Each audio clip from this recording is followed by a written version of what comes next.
بسم الله الرحمن الرحيم. السلام عليكم ورحمة الله تعالى وبركاته. إن الحمد لله نحمده ونستعينه ونستغفره ونؤمن به ونتوكل عليه ونعوذ بالله من شرور أنفسنا ومن سيئات أعمالنا. من يهده الله فلا مضل له ومن يضلل فلا هادي له. ونشهد أن لا إله إلا الله وحده لا شريك له ونشهد أن سيدنا مولانا محمد صلى الله عليه وسلم وعلى آله وصحبه أجمعين. أما بعد، أوصيكم عباد الله وإياي أولا بتقوى الله. قال الله تعالى في القرآن العظيم: بسم الله الرحمن الرحيم. يا أيها الذين آمنوا اتقوا الله حق تقاته ولا تموتن إلا وأنتم مسلمون. رب اشرح لي صدري ويسر لي أمري واحلل عقدة من لساني يفقهوا قولي. ربي زدني علما وارزقني فهما. صدق الله العلي العظيم. عن عمر بن الخطاب رضي الله عنه قال: قال رسول الله صلى الله عليه وسلم: إنما الأعمال بالنيات وإنما لكل امرئ ما نوى. فمن كانت هجرته إلى الله ورسوله فهجرته إلى الله ورسوله ومن كانت هجرته لدنيا يصيبها أو امرأة ينكحها فهجرته إلى ما هاجر إليه أو كما قال عليه الصلاة والسلام.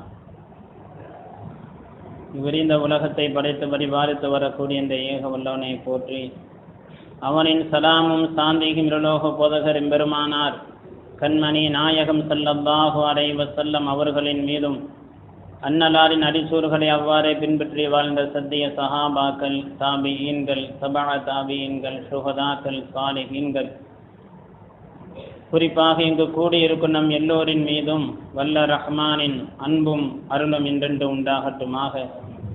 அல்லாஹு தாலா புனிதமான இந்த ஜும்மாவுன தினத்தின் பொருட்டால் நம்முடைய குற்றங்குறைகள் அனைத்தையும் மன்னித்தருள்வானாக. நாம் மரணிக்கும் வேளையில் உண்மை மூமின்களாக ஈமானோடு மரணிக்கும் நசீபையும் அல்லாஹ் நம் எல்லோருக்கும் தருவானாக. வாழும் காலம் முழுவதும் நபி ஸல்லல்லாஹு அலைஹி வஸல்லம் அவர்களின் எல்லா சுன்னத்துகளையும் பேணி நடக்கக்கூடிய தௌஃபீக்கையும் அல்லாஹ் நம் எல்லோருக்கும் தந்தருள்வானாக. நபி ஸல்லல்லாஹு அலைஹி வஸல்லம் அவர்களை கனவிலும் நனவிலும் மீண்டும் மீண்டும் கண்டுகளிக்கு நற்பாக்கியத்தையும் அல்லாஹ் நம் எல்லோருக்கும் தருவானாக. இங்கு பேசப்படக்கூடிய பேச்சுக்களை நம்முடைய வாழ்க்கையில் கடைபிடித்து வாழக்கூடிய தௌஃபீக்கையும் அல்லாஹ் நம் எல்லோருக்கும் தந்தருள்வானாக. ஆமீன் ஆமீன் யா ரப்பல் ஆலமீன். அல்லாஹ் நண்பருக்குரிய மூமின்களே, அல்லாஹு தாலா தன்னுடைய திருமறையில் என்னுடைய அடியார்கள் யார் என்பதை அல்லாஹு தாலா பட்டியலிடுவான். அல்லாஹ் இப்படி ஒரு அற்புதமான ஒரு வார்த்தையை சொல்றான்: வா இபாதுர் ரஹ்மான். ரஹ்மானினுடைய அடியார்கள் யார் அல்லாஹ் சொல்றான். தன்னை பற்றியே சொல்ல, என்னுடைய அடியார்கள் யார் தெரியுமா? இது நம்ம பெருமையா சொல்லுவோம், இது என்னுடைய உறவினர்கள். இப்போ நாயகம் ஸல்லல்லாஹு அலைஹி வஸல்லம் சிலரை சொல்லியிருக்கிறான், எங்க என்னுடைய குடும்பத்தை சார்ந்தவர்கள், என்னை சார்ந்தவர்கள். ஒரு சில சஹாபாக்களை ஸல்லல்லாஹு அலைஹி வஸல்லம் சொல்லி இருக்கிறாங்க. உறவல்ல, சொந்தமல்ல, இருந்தாலும் கூட அவருடைய தனிப்பட்ட ஒரு திறமையை பார்த்து நாயகம் ஸல்லல்லாஹு அலைஹி வஸல்லம் ஒரு சந்தோஷமா, அஸ்ஸல்மானு மின்னி, சல்மான் ரலியல்லாஹு அன்ஹு அவர்கள் என்னை சார்ந்தவர்கள், என் குடும்பத்தை சார்ந்தவர்கள். இது ஒரு பிரியத்தினால சொல்லக்கூடிய ஒரு வார்த்தை. இன்னைக்கு நாமளும் இந்த ஒரு வார்த்தையை சொல்லுவோம், இவன் என்னுடைய குடும்பத்தை சார்ந்த, எனக்கு தெரிஞ்சவங்க. என்ன காரணம்? அவர் நம்ம பிடிச்சிருந்தா அல்லது அவர் நமக்கு பிடித்தமான சில செயல்பாடுகள் இருந்தா இப்படி நாம சொல்லுவோம். அதே போன்று அல்லாஹு தஆலா இப்படி சொல்றான்: இபாதுர் ரஹ்மான். ரஹ்மானினுடைய அடியார்கள், அதாவது என்னுடைய அடியார்கள். அவங்க எப்பேற்பட்டவங்க தெரியுமா? அல்லாஹ் தன்னுடைய அடியார்கள்னு சொல்லிட்டு அவங்களுடைய அடையாளங்கள், சுமார் 10 அடையாளங்களை அல்லாஹு தஆலா பட்டியலிடுவான். நம்ம 10ஐயும் சொல்ல போறது இல்லை. அல்லாஹ் சொல்றான் 10 அடையாளங்கள் அல்லாஹு தஆலா சொல்வான். என்னுடைய அடியார்கள் அல்லதீன், அவர்கள் எப்பேற்பட்டவர்கள் தெரியுமா? முதல் அடையாளமாக அல்லாஹ் சொல்வது என்னன்னா, யம்ஷூன அலல் அர்லி ஹௌனன். அவர்கள் நடக்கும் பொழுதும் கூட அவர்கள் நடையில் என்ன செய்வார்கள்? மென்மையை காட்டுவார்கள். அப்ப இஸ்லாம் குர்ஆன் சொல்லுது, ஒரு முஸ்லீம் எப்படி நடக்கணும் என்பதற்கு கூட ஒரு வழிகாட்டுது. ஒரு முஸ்லீம் இப்படித்தான் நடக்கணும். தெருவில் ஒரு மனிதர் எப்படி நடக்கும்? ஒரு இஸ்லாமிய ஒரு மாற்று மதத்தை நடக்கிறார், நடையை பார்த்து கூட சொல்லணும் இவர் ஒரு முஸ்லீம். அப்ப ஒரு நடை கூட வித்தியாசமா இருக்கணும். இதை குர்ஆன் சொல்லுது. யம்ஷூன அலல் அர்லி ஹௌனன். என்னுடைய அடியார்கள் யார்? பூமியில் நடப்பார்கள் ஹவுனன், நளினமாக, மென்மையாக, பெருமை இல்லாமல் நடப்பார்கள். இந்த ஆயத்துக்கு விளக்கமாக சொல்லும் போது பலவிதமான கருத்துக்களை சொல்வாங்க. ஒரு முஸ்லீம் எப்படி வீதியில நடக்கணும்னு சொன்னா அவருடைய நடையில பெருமை இருக்கக்கூடாது, திமிர் இருக்கக்கூடாது, ஆனால் அதே நேரத்தில் கம்பீரம் இருக்கணுமா. இப்ப நாயகம் ஸல்லல்லாஹு அலைஹி வஸல்லங்களுடைய நடையை பத்தி சொல்லும் போது வருது, நாயகம் ஸல்லல்லாஹு அலைஹி வஸல்லம் அவர்கள் எப்படி நடப்பார்கள் சொன்னா, ஒரு மேடான பகுதியிலிருந்து ஒருத்தர் இறங்குறார், எப்படி இறங்குவார் அது போன்ற நாயகத்தினுடைய நடை இருக்கும். அது ரொம்ப வேகமும் இருக்காது, ரொம்ப அமைதியும் இருக்காது, ரொம்ப மெதுவாக நடக்க மாட்டாங்க. பெருமானார் ஸல்லல்லாஹு அலைஹி வஸல்லம் நடுநிலையாக நடப்பார்கள். அப்ப அல்லாஹ் குர்ஆன்ல சொல்ற முஸ்லிம் இப்படி நடக்கணும், மென்மையான முறையில் நடக்கணும், அதே நேரத்தில் கம்பீரமாக நடக்கணும். அவர் நடையில பெருமை தெரியக்கூடாது, திமிர் இருக்கக்கூடாது. இந்த ஆயத்துக்கு இப்படி ஒரு விளக்கம் சொல்லப்படுது. அது உமரை ஃபாரூக் ரலியல்லாஹு அன்ஹு அவங்க பள்ளியில் இருக்கும்போது ஒரு வாலிபர் வர்றாரு, பள்ளிவாசலுக்கு தொலை வர்றாரு. வரும்போது பார்த்தா இளம் வயது, ஆனால் இப்படி வராரு, நோயாளி மாதிரி கூனி குறுகி நடந்து வராரு. பார்த்தவன உமரதியான கோவப்பட்டு கேட்டாங்கண்ணா, தோழரே வாலிப வயது, எப்படி நீங்க நடக்கிறீங்க, ஒரு முஸ்லீம் எப்படி நடக்கணும், என்ன ஏதோ நீங்க நோயாளியா, கூனி குறுகி நடந்து வரீங்க, நீங்க ஒரு வாலிபர் இல்லையா, ஒரு இஸ்லாமியர் இப்படி நடந்து வரணும், கம்பீரமா நடந்து வர வேண்டாமா, வக்காலத்து இருக்கணுமா, என்ன கம்பீரம் இருக்கணுமே, உங்கள்கிட்ட கம்பீரம் இல்லையே, ஒரு இஸ்லாமியன் இப்படியா கோரை மாதிரி நடந்து வர்றது, கம்பீரமா நடந்து வர வேண்டியது தானே. இந்த உமரே ஃபாரூக் ரலியல்லாஹு அன்ஹு ஒரு வாலிபர் தலை குனிஞ்சி கூனி குறுகி நோயாளி போன்று வருவதை பார்த்தவரை உமர் ரலியல்லாஹு அன்ஹு கண்டிக்கிறாங்க. ஒரு முஸ்லீமுக்குன்னு ஒரு தனி அடையாளம் இருக்கு, நடையிலும் கூட அடையாளம். அதே நேரத்தில் கர்வத்துடன் இன்னைக்கு பார்த்த ஒரு சிலரை பார்த்தாலும் நெஞ்சு நிமித்திட்டு தான் வராங்க, இது சண்டைக்கு வர மாதிரி. அதுல வேற கீழாடையை தூக்கிட்டு வேற வர்றது. நீங்க ஒருத்தர் பார்க்குறேன், கையில் கொடுத்துருக்காரு, தூக்குறா, பார்த்தா உள்ள இருக்கிறதெல்லாம் தெரியுது, உள்ளாடையெல்லாம் தெரியுது. என்ன காட்டுறாங்க, அல்லா பாதுகாக்கணும். தெருவில் நடந்து வராரு, 30-40 வயசு ஆச்சு, இவர் கீழாடையை தூக்கிட்டு நடந்து வரும்போது பெண்கள்னா வராங்களே, எத்தனை பேர் பார்க்குறாங்க, நம்முடைய அந்தரங்கம் வெளியே இதை கூட யோசிக்கிறது இல்லை.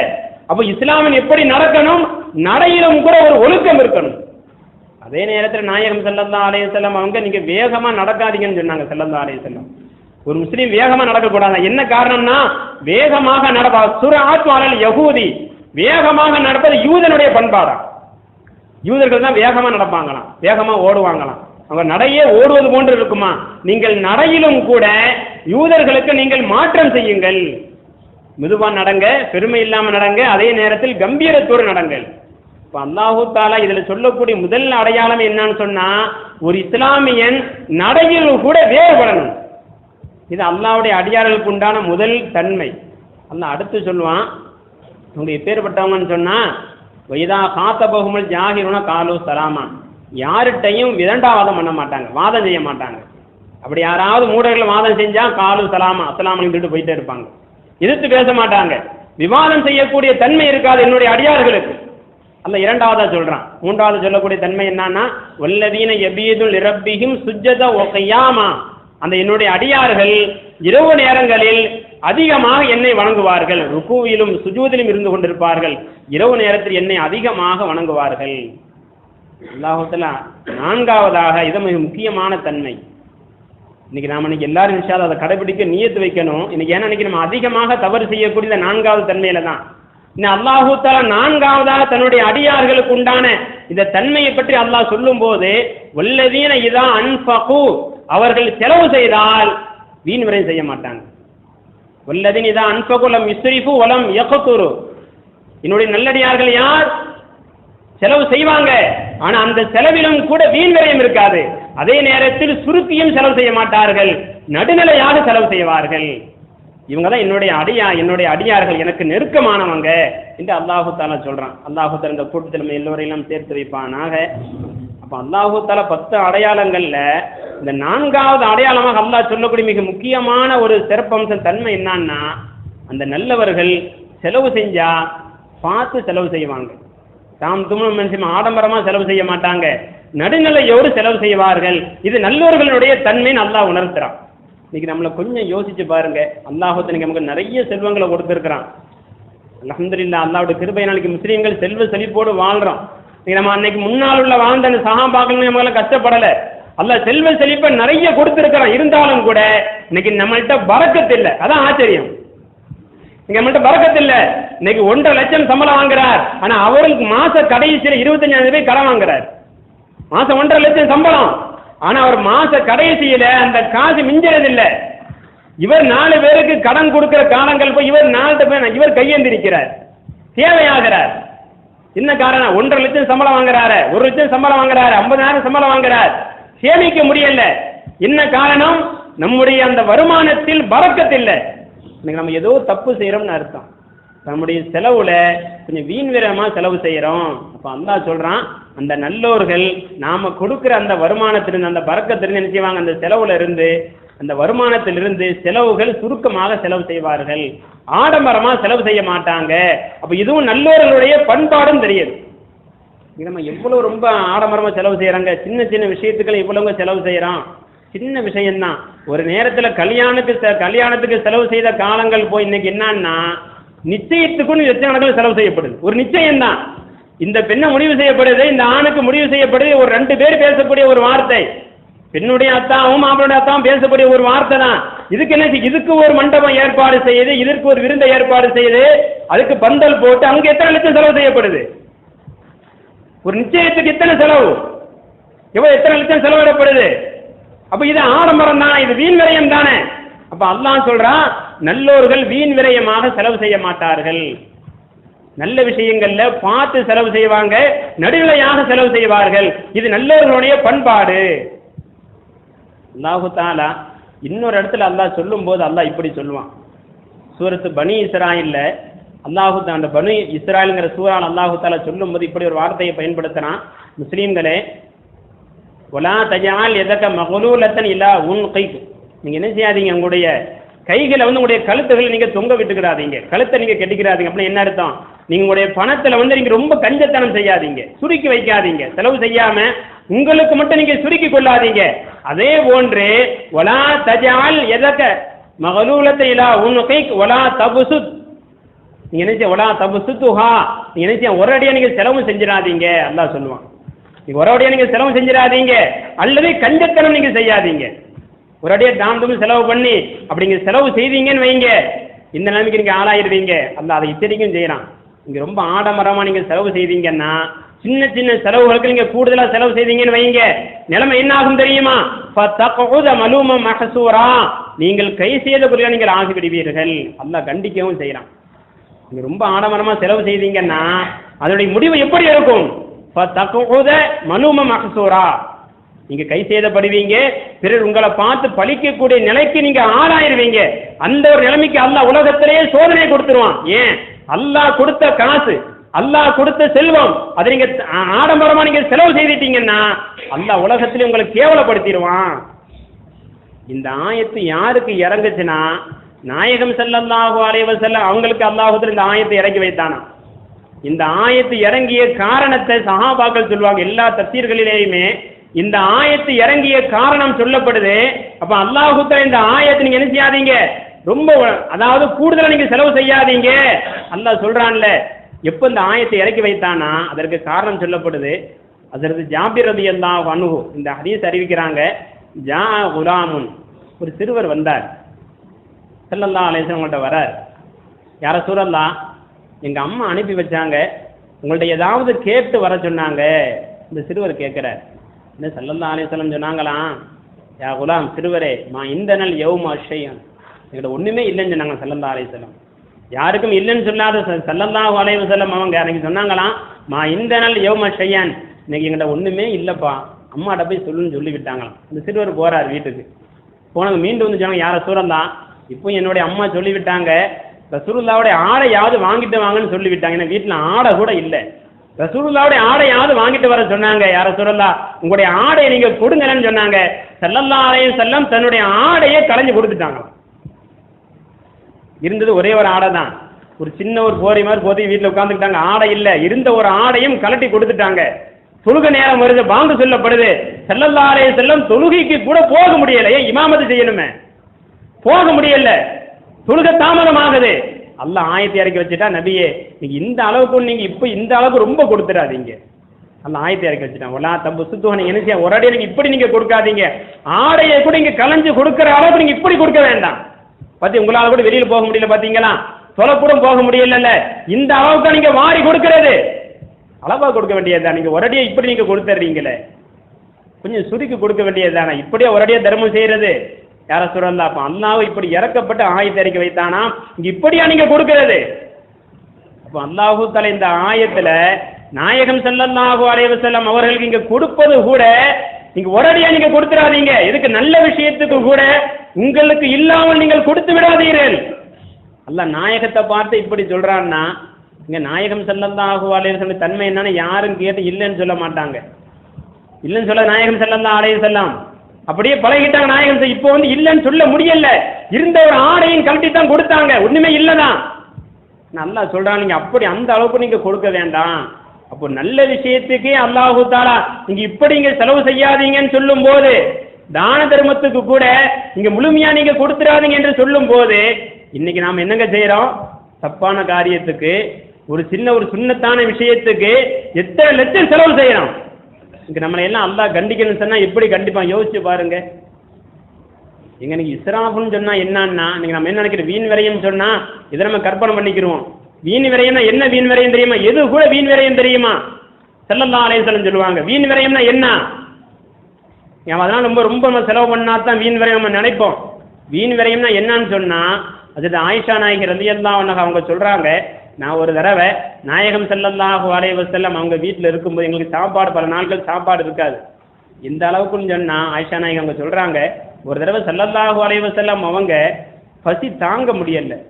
என்ன செய்துக்கிட்டாங்கன்னா, இவங்க தரக்கல்ல ஹஜரு அலா பத்னிஹி, தங்களுடைய வயிற்றுல ஒரு கல்லை கட்டிக்கிட்டாங்களாம். பசி தாங்க முடியாம, பசி தாங்க முடியல, நிமிர்ந்து நிக்கிறேன்னு சொன்னா தங்களுடைய வயிற்றில் என்ன செய்து கொண்டார்களாம்? 2 செங்கலை எடுத்து கட்டி கொண்டார்களாம். அப்போ வயிற்றுக்குள்ள செங்கலை கட்டுவது கூட நபியினுடைய சுன்னத்துன்னு தெரியுது. நம்ம அந்த அளவுக்கு இன்னைக்காவது கட்டியிருப்போமா? யோசிச்சு பாருங்க. பசி ஏற்பட்டு நாயகம் ஸல்லல்லாஹு அலைஹி வஸல்லம் தன்னுடைய வயிற்றுக்குள் இந்த வயிறு நிமிர்வதற்காக தங்களுடைய வயிற்றில் செங்கலை கட்டி கொண்டார்களாம். சொல்றது யாரு? நபியினுடைய மனைவி சொல்றாங்க. நான் பார்த்தேன், என்னுடைய ஹபீப் ஒரு நாள் பசி தாங்க முடியாமல் தங்களுடைய வயிற்றில் செங்கலை கட்டி கொண்டார்கள். இப்படியெல்லாம் எங்களுடைய குடும்பம் கழிஞ்சது. அப்ப செங்கலை கட்டி கொள்வது கூட நபியினுடைய சுன்னத்துன்னு தெரியும். அதனால சஹாபாக்கள் பசி ஏற்படும் போது சில கட்டங்களை செங்கலை கட்டி இருக்கிறாங்க. ஏன்? நபியினுடைய சுன்னத்தாச்ச. ஆயிஷா நாயகி ரலியல்லாஹு அன்ஹா சொல்றாங்க, இப்படியெல்லாம் பசியில இருந்திருக்கிறோம், பல நாட்கள் கடந்து இருக்குது. ஒரு நாள் என்ன செய்தேன், கொஞ்சம் சாப்பாடு இருந்துச்சு, சாப்பிட்டேன். இன்னொரு தடவை பசி எடுத்துச்சு, திரும்ப இன்னொரு தடவை சாப்பிட்டேன். இது ஸல்லல்லாஹு அலைஹி வஸல்லம் அவங்க பார்த்துட்டாங்க. 2வது முறை சாப்பிட்டதை பார்த்த உடனே என்னை பார்த்து கேட்டாங்களாம். ஆயிஷா நாயகி சொல்றாங்க, ஆயிஷா, இன்னும் நீ 2 தடவை நீ சாப்பிடுற, நீ 2 தடவை நீ சாப்பிடுறிய, கொஞ்சம் முன்னாடி தானே சாப்பிட்ட, இப்போ 2வதா நீ சாப்பிடுறிய சொல்லிட்டு சொன்னாங்களாம், அக்குலு ஃபில் யௌம் மர்ரத்தைன், ஒரு நாளை 2 தடவை சாப்பிடுவது மினல் இஸ்ராஃப், வீண் விரயம் சொன்னாங்க ஸல்லல்லாஹு அலைஹி வஸல்லம். ஒரு நாளைக்கு 2 தடவை சாப்பிடுறது வீண் விரயம். தன் மனைவிக்கு சொன்னாங்க, இது ஷைத்தானுடைய வேலையாச்ச. நீங்க நம்மளெல்லாம் யோசிச்சு பாருங்க, இத்தனை தடவை சாப்பிடுறோம். இத்தனை தடவைங்க, காலைல 7 மணிக்கு என்ன டீ ஒன்று, வரிக்கி ஒன்று, பிஸ்கட்டு, அதுக்கடுத்து 10 மணிக்கு நம்ம காலை டிஃபனு, காலை 11 மணிக்கு போன உடனே அங்கே ஒரு டிஃபனு, மதிய சாப்பாடு, 4 மணிக்கு ஒரு டிஃபனு, சாயங்காலம் ஒரு டிஃபனு, எத்தனை வேளை சாப்பாடு? அப்ப 2 வேளை சாப்பாடு கூட வீண் விரயம் சொன்னா, 2 வேளை சாப்பாடு, தன் மனைவிக்கு சொன்ன ஒரு வார்த்தை, 2 வேளை சாப்பாடு கூட வீண் விரயம். ஸல்லல்லாஹு அலைஹி வஸல்லம் அவங்க வீண் விரயத்துக்கு எப்படிங்க விளக்கம் சொல்றாங்க? நீங்க 2வது தடவை நீங்க சாப்பிட்டீங்கன்னா அது கூட வீண் விரயம் சொன்னா, இன்னைக்கு நம்ம எத்தனை தடவை சாப்பிடுறோம்? நம்முடைய சாப்பாட்டினுடைய வகை என்ன, எத்தனை வகையா இருக்குது? அப்போ இதுவெல்லாம் கூட வீண் விரயம் சொன்னா, இன்னைக்கு நம்முடைய சாப்பாட்டுல, விருந்துல எவ்வளவு விருந்து வெளியில கொண்டு கொட்டப்படுது யோசிச்சு பாருங்க. நீங்க ஒவ்வொரு திருமணத்திலையும் பாத்தீங்கன்னா ஆயிரக்கணக்கான மதிப்புள்ள அந்த உணவுகள் வெளியில குப்பையில கொட்டப்படுது, கண்கூடா பாக்குறோம். ஸல்லல்லாஹு அலைஹி வஸல்லம் எந்த அளவுக்கு சொன்னாங்கன்னா, நீங்க சாப்பிடுறீங்க, சாப்பாடு சாப்பிடும்போது ஒரு பருக்க வெளியில விழுந்துருச்சுன்னு வைங்க, அந்த உணவு நீங்க என்ன செய்யுங்க, எடுத்து நீங்க சாப்பிட்டுருங்கன்னு சொன்னாங்க ஸல்லல்லாஹு அலைஹி வஸல்லம். சாப்பிடக்கூடிய சாப்பாடு ஒரு பருக்கு வெளியில விழுந்துட்டா அதை எடுத்து கழுகி சாப்பிடணும். என்ன காரணம்? அதிலும் பரக்கத்து இருக்கலாம். என் ஷைத்தான் பரக்கத்துள்ள சாப்பாடு தான் தட்டி விடுவானா வெளியில, என் பரக்கத்து உள்ள போயிடக்கூடாதுல. இவர் அது வரைக்கும் சாப்பிட்டுருப்பாரு, வயிறு நிரம்பி இருக்காது, ஆனா அந்த ஒரு பருக்க போன உடனேதான் வயிறு நிரம்பும். அப்போ ஷைத்தான் பரக்கத்து உள்ள சாப்பாடை தான் வெளியில தட்டி விடுவானா. அந்த ஒரு பருக்கையை கூட நீங்க வீணாக்கிறாதீங்க, கழுகி நீங்க சாப்பிடணும்னு சொன்னாங்க நாயகம் ஸல்லல்லாஹு அலைஹி வஸல்லம். இன்னைக்கு நாம என்ன செய்யறோம்? எவ்வளவு உணவுகள் வெளியில கொண்டு கொட்டப்படுது, பரக்கத்து வெளியில போகுது, நஜீஸ் வயிற்றுக்குள்ள போகுது. ஏன் ஷைத்தான் பறக்கத்தில் வெளியில தட்டிட்டான். இன்னைக்கு எவ்வளவுதான் சாப்பிட்டாலும் கூட வயிறு நிரம்புறது இல்லை. நீங்க பாருங்க எவ்வளவோ சாப்பிடுறோம், பசி எடுத்துக்கிட்டே இருக்குது. என்ன காரணம்? பறக்கத்து வெளியில போயிருது, ஷைத்தான் தட்டி விட்டு வெளியில தள்ளிட்டான். இன்னைக்கு நாம என்ன செய்யறோம்? பறக்கத்து இல்லாத சாப்பாடை சாப்பிடுறோம், வயிறு நிரம்புறதே இல்லை. அல்லாஹ் தஆலா குர்ஆன்ல யார் ஆடம்பரமா செலவு செய்யறாங்களோ வீண் விரையும் செய்யக்கூடியவங்க அல்லாஹ் இப்படி சொல்றான் தெரியுமா? அதான் ஆச்சரியம். யாரும் வருத்தப்படாதீங்க. அல்லாஹ் சொல்லக்கூடிய வார்த்தை என்னன்னா, இன்னல் முபஸ்ஸிரீன், நிச்சயமாக வீண் விரையும் செய்யக்கூடியவர்கள் யார்? ஷைத்தானுடைய சகோதரர்கள். சொல்லக்கூடிய வார்த்தை குட்டி ஷைத்தானா. நீ நாம சொன்னோம் இங்க ஒருத்தர் ஆடம்பரம் வீட்டை கட்டி இருக்கிற பாரு, ஷைத்தான் வீடை கட்டி இருக்கு சொன்னோம்னா சண்டைக்கு வருவோம்.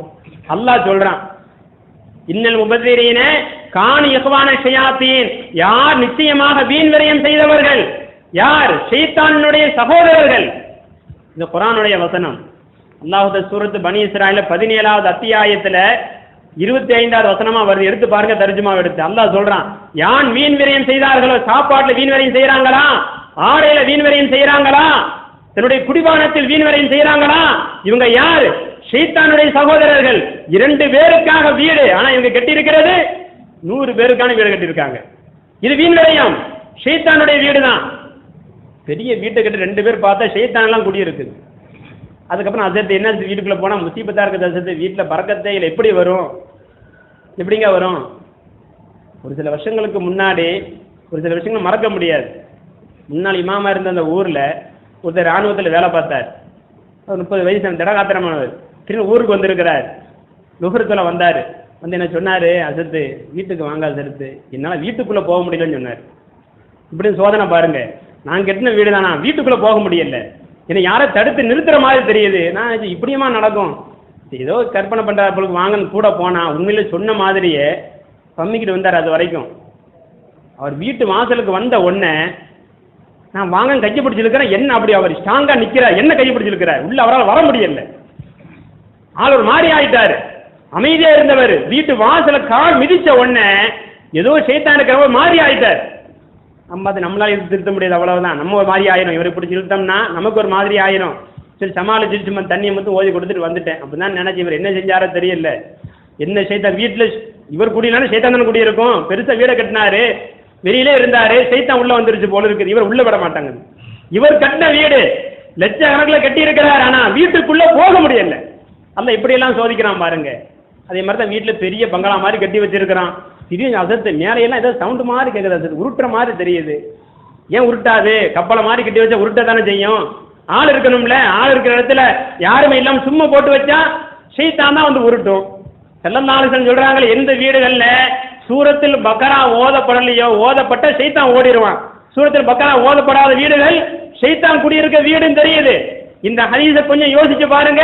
அப்ப வீடுகள்ல கூட கெட்ட ஷைத்தான் குடியிருக்கும் தெரியுது. வீடுகளை குர்ஆனை ஓதுங்க. வீடுகள்ல 24 மணி நேரம் சினிமா பாட்டு படிக்குது, ஷைத்தானுக்கு பிடிச்ச பாட்டு. ஏன் குடி வர மாட்டான்? குர்ஆன் மட்டும் ஓதுறது இல்லை. அப்ப ஷைத்தான் வந்த பிறகு ஏன் அல்லாஹ் நம்மளை பயமுறுத்த மாட்டான்? ஷைத்தான் யோசிச்சு பாருங்க. இவ்வளவு ஆடம்பரமா வீடு கட்டி இருக்கிறோம், அல்லாஹ் எப்படி எச்சரிக்கை செய்யறான்? இன்னல் முபஸ்ஸிரீன், நிச்சயமாக வீண் விரயம் செய்தவர்கள் ஷைத்தானுடைய சகோதரர்கள். வீடு கட்டுறதுல ஆடம்பரம் செய்யறாங்களா? திருமணத்தில் ஆடம்பரம் செய்யறாங்களா? ஆடையில ஆடம்பரம் செய்யறாங்களா? சாப்பாட்டுல ஆடம்பரம் செய்யறாங்களா? இவங்க எல்லாம் ஷைத்தானுடைய சகோதரர்கள். எவ்வளவு கடுமையான ஒரு வார்த்தைங்க, யோசிச்சு பாருங்க. ஸல்லல்லாஹு அலைஹி வஸல்லம் அவங்க, நீங்க யாரை கூட இங்க ஷைத்தான் திட்டாதீங்கன்னு சொன்னாங்க ஸல்லல்லாஹு அலைஹி வஸல்லம். உங்களுடைய குழந்தைகளையோ நண்பர்களையும் என்ன செய்யாதீங்க, யாரையும் நீ ஷைத்தான் அப்படின்னு நீங்க திட்டாதீங்க. ஸல்லல்லாஹு அலைஹி வஸல்லம் கண்டிச்சாங்களாம். ஷைத்தான் சொல்லாதீங்க. என்ன காரணம்? நீங்க சொல்லக்கூடிய வார்த்தை அவன் ஷைத்தான் இல்லைன்னு வைங்க, நீங்க ஷைத்தானா மாறிடுவீங்க. ஸல்லல்லாஹு அலைஹி வஸல்லம் கண்டிச்சாங்களாம், ஷைத்தான் சொல்லாதீங்க. அப்படி சொன்ன ஒரு மார்க்கம் அல்லாஹ் நம்மளை பார்த்து சொல்றான், அப்படி நீங்க வீண் விரயம் செய்தீங்கன்னா ஷைத்தானினுடைய சகோதரர்கள். அல்லாஹ் எச்சரிக்கை செய்யறான்ல.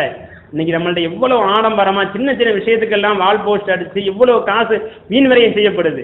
ஒரு பெண் வயசுக்கு வந்துட்டானா அதுக்கு நீங்க என்ன செய்யறான்? ஒரு நோட்டீஸ் அடிச்சு கொண்டு கொடுக்குறோம், பூ புனித திருவிழான்னு சொல்லிட்டு. நீங்க அது நம்ம சில ஊர்கள் நடக்குது. நீங்க அம்மா ஆட்கள்கிட்ட வயசுக்கு வந்துட்டா அதுக்கு ஒரு வால் போஸ்ட். நம்முடைய குழந்தைக்கு, ஆண் குழந்தைக்கு சுண்ணத்து பண்ணா அதுக்கு ஒரு விசேஷம் செய்யறது, அதுக்கு ஒரு நோட்டீஸ் அடிச்சு அதை பெருசா ஆடம்பரமா செய்யணும். அதுல ஒரு காசு வீண் விரயம். இங்க அல்லாஹ் தஆலா குர்ஆன் ஷரீஃப் இப்படி இந்த ஆயத்துக்கு முன்னாடி சொல்லும் போது, முஸ்லிம்களே வாசி தல் குர்பா ஹக்கஹு, உங்களுடைய உறவுகளுக்கு நீங்க என்ன செய்யுங்க? அவங்களுடைய ஹக்கை நீங்க கொடுங்க. உங்களுடைய சொந்தக்காரங்களுக்கு அவங்களுக்கு உண்டான ஹக்கை நீங்க கொடுங்க. ஏழைகளுக்கு அவங்களுக்கு உரிய ஹக்கை நீங்க கொடுங்க. கஷ்டப்படுறவங்களுக்கு என்ன செய்யுங்க, அவங்களுக்கு உண்டான காசை நீங்க கொடுங்க. ஆனா அப்படி கொடுக்காம வச்சுட்டு ஒலா துபத்திர் தபதியர் அவங்களுக்கு உரிய காசுல நீங்க ஆடம்பரம் செய்யாதீங்க. அல்லாஹ் எச்சரிக்கை செய்யறான். ஏன், நான் உங்களுக்கு கொடுத்த காசு உங்களுக்கு சொந்தமானதல்ல. அது யாருக்கு சொந்தமானது? உங்களுடைய உறவுகளுக்கு சொந்தமானது, ஏழைகளுக்கு சொந்தமானது. அதை வாங்கி நீ வச்சுக்கிட்டு உடைய வீட்டை பெருசா கட்டி நீ இப்படி வீண் வரையும் செய்யாத. உனக்கு மட்டும் சொந்தமாக்காது, அது ஏழைகளுக்கு சொந்தமானது. அந்த அப்படியே சொல்றான். இன்னைக்கு பாருங்க, இன்னைக்கு ஒருத்தர் 4 ஹஜ்ஜி செய்யறாரு, இவருடைய தாயை பராமரிக்க ஆள் இல்லை. இவங்களுடைய உறவுகள் எத்தனையோ பேர் கஷ்டப்படுறாங்க, இவரை பார்த்தா வருஷம் வருஷம் ஹஜ்ஜி செய்யறாரு. இப்படி அன்னைக்கு ஒரு சில சஹாபாக்கள் இருந்திருக்கிறாங்க. ஹதீஸ்ல வருது, நாயகம் ஸல்லல்லாஹு அலைஹி வஸல்லம் அவங்கள்ட்ட ஒரு வாலிபர் வந்தாராம். வந்து சொன்னாரு, யா ரசூலல்லாஹ், எங்க அத்தா என்ன ரொம்ப தொந்தரவு பண்ற. அது சொல்றத பாருங்க, எங்க அத்தா என்ன பெத்தறது, என் தந்தை என்ன செய்ய ரொம்ப தொந்தரவு பண்ற. எந்த தொந்தரவுனா காசு வைக்க விடுறது இல்லை, வச்சா எடுத்து செலவு பண்ணிடுற. நான் என்ன வந்து ரொம்ப வற்புறுத்தி கேட்கிறார், காசு கொடுன்னு கேட்கிறார். நான் நல்லா சம்பாதிக்கிறேன், என் காசு மிச்சம் பண்ண விடுறது இல்லை. என் அத்தா ரொம்ப தொந்தரவு பண்றாரு சொன்னவொடனே ஸல்லல்லாஹு சொன்னாங்களாம், உங்க அத்தாவை கூப்பிட்டு வாங்கன்னு சொன்னாங்களாம். அந்த அவனுடைய அத்தா வராரு, கம்பு ஊனிட்டு நடக்க முடியாம தடுமாறி வராரு. அதான் சொன்னாங்க, யார சூழல்லாம் என் மகன் என்னை பத்தி சொல்லியிருப்பார். யார சொல்ல ரொம்ப இன்னைக்கு சிரமப்படுறேன். நான் வாலிபனா இருக்கும்போது என் பையன் சிறுவனா இருந்தான், அவனால கடைக்கு போக முடியாது, வேலைக்கு போக முடியாது, சின்ன சிறுவன் பலகீனமா இருந்தான். அப்ப நான் சம்பாதிச்சேன், அவன் கேட்டதெல்லாம் வாங்கி கொடுத்தேன். என்னெல்லாமோ கேட்டான், அவன் ஆசைப்பட்டதெல்லாம் இன்னைக்கு வாங்கி கொடுத்தேன், எல்லாத்தையும் கொடுத்தேன்.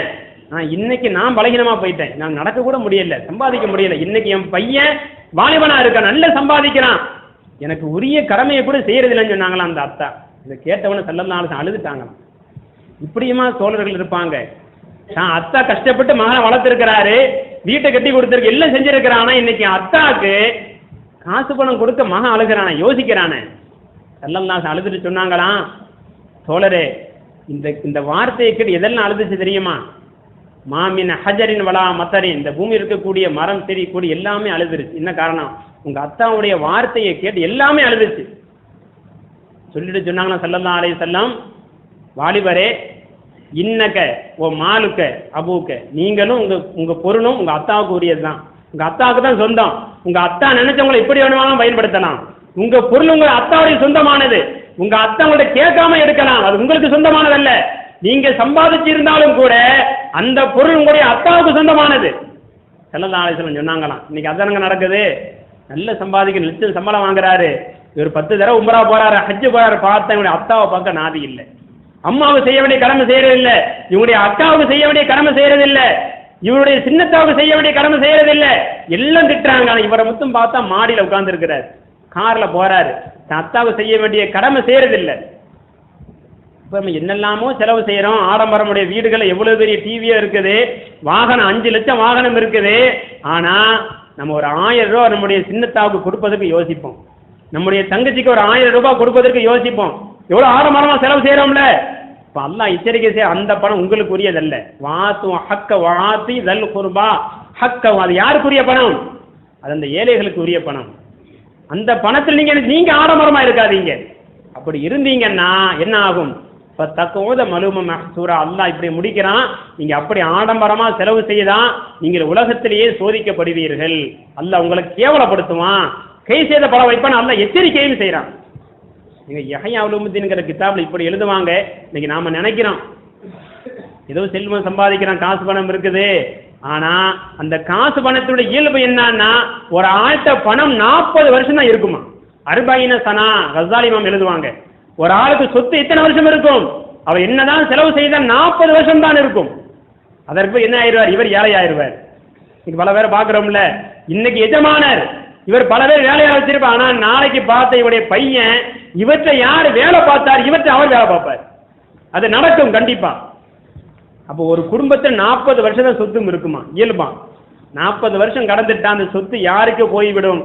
இவற்றை வேலை பார்த்தவர் கூட பணக்காரராக ஆகிடலாம். எனக்கு சமீபத்தில் ஹிந்து பத்திரிகையில் வந்து செய்தி, கர்நாடகாவில் இன்னைக்கு திப்பு சுல்தானுடைய பேர குழந்தைகள் தெருவில் பிச்சைக்காரங்களா இருக்கிறாங்க, ரிக்ஷா ஓடிக்கிட்டு இருக்காங்க. நாட்டை ஆண்டவர், இன்னைக்கு கர்நாடகத்தையும் ஆட்சி செய்தவர், சுமார் 150-200 வருஷம் கூட ஆகல. இன்னைக்கு நம்மளுடைய பேர குழந்தைகளை பார்த்தா பாவம், சாப்பாடு கூட வழி இல்லாம, தெரு ஓரத்துல தங்க கூட இடம் இல்லாம ஒரு ஊரையும் ஆட்சி செய்தவர், அரசரா இருந்தவர், இன்னைக்கு சந்ததிகளுக்கு தங்க இடம் இல்லை, சாப்பிட வழி இல்லை. அது இயல்பு, உலகத்தினுடைய இயல்பு. நாம நினைக்கிறோம் எங்கதான் காசு இருக்குது, காசு பணம் இருக்குது நினைக்கிறோம். நீங்க நாம ஒழுங்கா செலவு செய்யலாம், ஆடம்பரமா செலவு செய்யணும் வைங்க, நாளைக்கு நம்முடைய சந்ததிகள் எவ்வளவுதான் சொத்து சேர்த்து வச்சாலும் சரிதான், நாளைக்கு நம்முடைய சந்ததிகள் பிச்சைக்காரங்களை ஆகிவிடுவாங்கிறது சந்தேகமே இல்லை. நீங்க பணக்காரங்கள்னா ஏதோ சொத்து இருக்கு நம்ம நினைக்கிறோம், ஆனா மௌத்து வரும்போது கவலைப்படுவாங்க. சஹாபாக்களுடைய வரலாறுல வருது, சஹாபாக்களே பெரும் கோடீஸ்வரர் யாருன்னா அப்துல் ரஹ்மான் இப்னு அவுஃப் ரலியல்லாஹு அன்ஹு. அப்துல் ரஹ்மான் இப்னு அவுஃப் ரலியல்லாஹு அன்ஹு பெரும் சஹாபி. அவருடைய வரலாறு எழுதும்போது எழுதுறாங்க, லம்மா ஹலரல் வஃபாத்து அப்துல் ரஹ்மான் இப்னு அவுஃப் ரலியல்லாஹு அன்ஹு, அவங்களுக்கு மரணம் வரும்போது நெருங்கின உடனே பகா புகான் ஷதீதா, ரொம்ப கடுமையா அழுதாங்க. மரணம் நெருங்கிருச்சு, பெரும் செல்வந்தர், கோடீஸ்வரர், கோடியில மிதந்தவங்க. இன்னைக்கு அவங்க கொடுத்த அந்த தான தர்மத்தினுடைய அடையாளம் மதீனாவுல இருக்குது, மக்காவுல இருக்குது. அவ்வளவு மிகப்பெரும் கோடீஸ்வரர், அந்த தர்மம் 1000 வருஷமா இன்னைக்கு அடையாளம் இருக்குது மதீனாவுல. அப்படி தான தர்மம் செய்தவங்க கூட கடைசி நேரத்துல கண்ணீர் விட்டு அழுதாங்களாம்.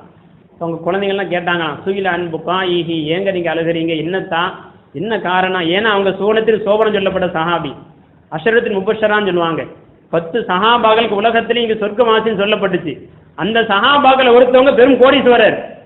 கடைசி நேரத்துல மௌத்து வரும்போது அழுகிறாங்க. அப்ப கேட்டாங்க, ஏங்க நீங்க அழுகிறீங்க? அப்ப அவங்க சொன்ன வார்த்தை என்ன தெரியுமா? என்னுடைய நண்பர்கள் எல்லாம் போர்க்களத்துல மௌத்தாயிட்டாங்க. உஹது போர்க்களத்துல முஸ்அப் இப்னு உமைர் ரலியல்லாஹு என்னுடைய நெருங்கிய நண்பர், அவர் மௌத்தானார்.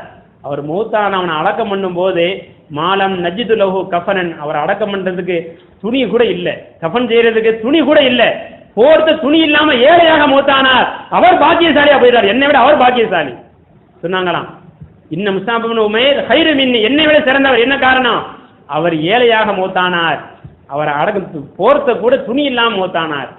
அதே போல ரசூலுல்லாஹ்வுடைய சின்னத்தா ஹம்ஸா ரலியல்லாஹு அன்ஹு அந்த உஹது போர்க்களத்துல சின்ன பின்னமாக்கப்பட்டு உடல் அவர் கண்டம் துண்ணாம வெட்டப்பட்டு மௌத்தானாங்க. அவரை நாங்க ஜனாசா ரெடி பண்ணி தயார் பண்ணும்போது அவரை நாங்க கஃபன் செஞ்சோம். கஃபனை துணி போட்டு மூடுனா தலையை மறைச்சா கால் திறக்குது, காலை மூடுனா தலை திறந்துருக்குது. கடைசியா தலையை மூடி காலில் புற்களை வச்சு நாங்கள் என்ன செய்தோம், மறைச்சு அடக்கம் செஞ்சோம். அவர் சிறந்தவர். அவங்க ஏழையா மௌத்தாயிட்டாங்கன்னா, அல்லாஹ் எனக்கு செல்வத்தை கொடுத்துட்டானே, வலாக்கின் அஹ்ஷா சொன்னாங்களா, எனக்கு அல்லாஹ் செல்வத்தை கொடுத்துட்டானே, பயப்படுறேன்னு சொன்னாங்களாம். அல்லாஹ் எனக்கு உலக வாழ்க்கையை நீ நிறைய கொடுத்துட்டானே, எங்கே நான் சஹாபாக்கள்ல கடைசியாக சொர்க்கம் போவேனோ, தடுக்கப்பட்டு விடுவேன் என்று நான் பயப்படுகிறேன்.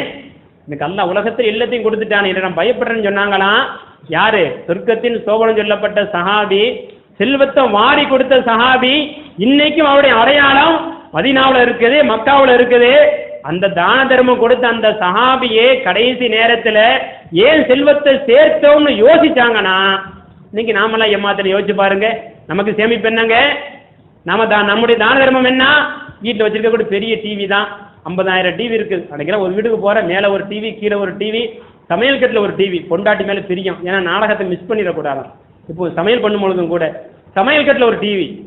அந்த அம்மா ஏன் கேட்டா ஓடி வருதுல, பாவம் ஒரு காட்சி மிஸ் ஆயிடுச்சுன்னா சமைச்சுக்கிட்டு திடீர்னு ஓடி வர கீழே கீழே விழுந்துருச்சுன்னா பாவம் ஒரு பொண்டாட்டி ரொம்ப பிரியம்.